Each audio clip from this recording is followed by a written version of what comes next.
why do you push people away when they get close? Or why do you feel like you're always about to be abandoned? The reality is we don't just choose how we love, we learned it. And this is called your attachment style. Your attachment style, it's not your identity, it's your conditioning. And the attachment styles, they form in early childhood and they come from how we understand safety, love, and consistency and what we experienced. Your style is built through wounds like neglect, inconsistency, or harm, and so you've adapted to survive emotionally. Now, there are four attachment styles. Secure, which feels safe with closeness and independence. They trust connection. They don't lose their sense of self, and the closeness doesn't really threaten them. Anxious person, the anxious style, they feel abandonment. They seek reassurance. They constantly over-focus on relationship signals. If I'm not chosen, I'm nothing. And then the avoidant fears vulnerability. They create distance to feel safe. And in that way, I think the avoidant and the anxious are sort of mirrors to each other. The anxious person says, I want to be as close to you as possible. And the fear is being abandoned or being left, or that closeness ending. For the avoidant, they say closeness feels dangerous. And so getting close is something that they want to avoid. They create distance to feel safe. They really value independence over connection. Really coming to the idea that if I don't need you, you can't hurt me. And then finally, the fearful avoidant is kind of a mix of anxious and avoidant. They crave closeness, but they're really afraid of it. This is actually the attachment style that I often get when I take attachment style quizzes. They have chaotic relational patterns.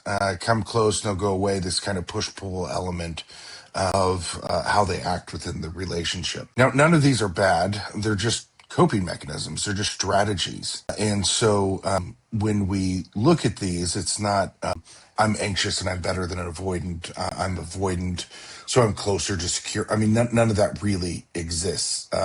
This is your coping mechanism based on your experiences, often as a child, in how you feel safe in a relationship. It's important to understand these because you reflect these behaviors in relationships, and when you understand them, you can change them. You can deal with them.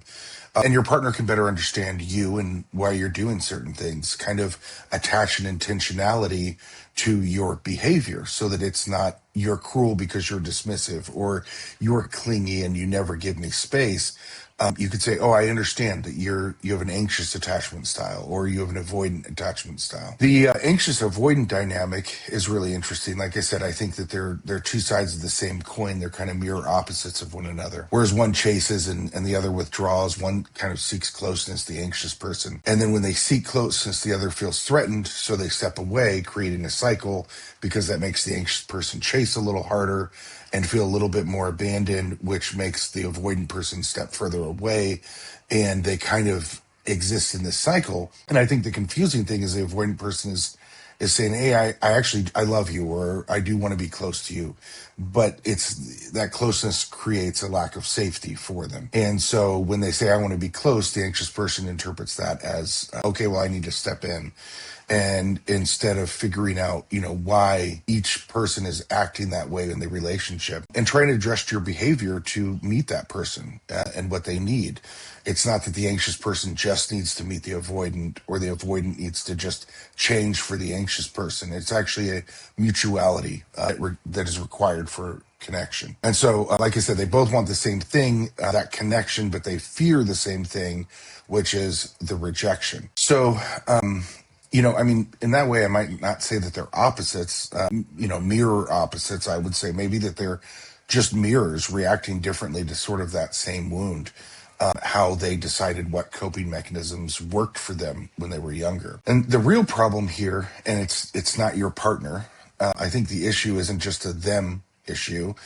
It's the pattern that each one of us bring. And we have to take ownership of that. So the reality is that our fear of abandonment or rejection is not the root, it's a symptom. The root of the problem is the unmet need for safe connection earlier in life. And so I think what comes with that is a hard truth. No one is really going to come and fix this for you. And it's really unfair to put the fixing on your partner.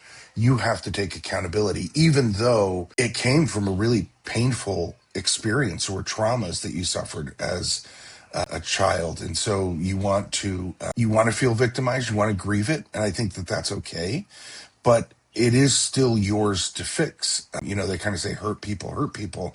Well, we can both grieve the hurt that caused us to get into this state, and at the same time be accountable for the hurt that we caused. So in that sense, relationships don't heal the attachment wounds automatically.